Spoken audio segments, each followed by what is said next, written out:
Le travail de nuit est terminé et quand le docteur Alejandro Galindez rentre chez lui, il sort le désinfectant.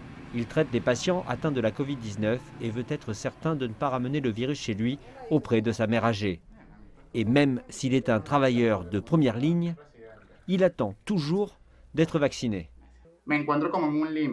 Je suis dans l'incertitude car je travaille dans le secteur de la santé, mais je travaille en secteur privé. Malgré tout, je suis un travailleur sanitaire et je suis en fin de ligne car je n'ai pas de contact avec un hôpital public.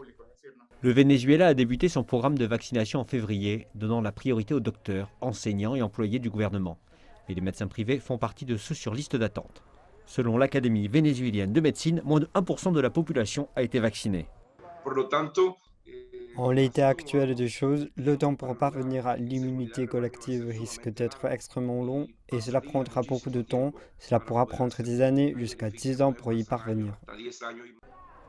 Le Venezuela indique avoir acquis 2,7 millions de doses de vaccins de Chine et de Russie pour une population d'environ 30 millions de personnes.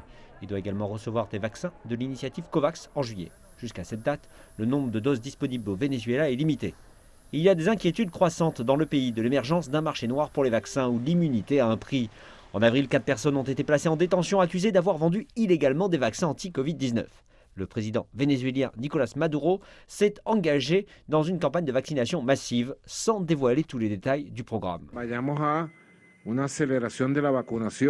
J'espère que juin, juillet et août seront des mois de vaccination offensive pour les Vénézuéliens avec l'objectif d'atteindre 70% des Vénézuéliens vaccinés d'ici le mois d'août.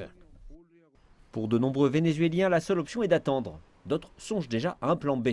L'ingénieur en mécanique Octavio Cabrera et son épouse envisagent un déplacement à Miami. Je comprends que désormais, une vaccination aux États-Unis ne nécessite pas beaucoup de documents administratifs ou d'exigences. Ils vaccinent tout le monde, touristes ou résidents. Nous pourrions tirer avantage de cela en dépit du fait que cela nécessite un déplacement et des dépenses, mais au-delà de cela, c'est notre santé. Mais pour des millions de Vénézuéliens, cette option est hors de question, comme le docteur Galindez qui déclare compter sur le vaccin pour rester en bonne santé et continuer à s'occuper des autres.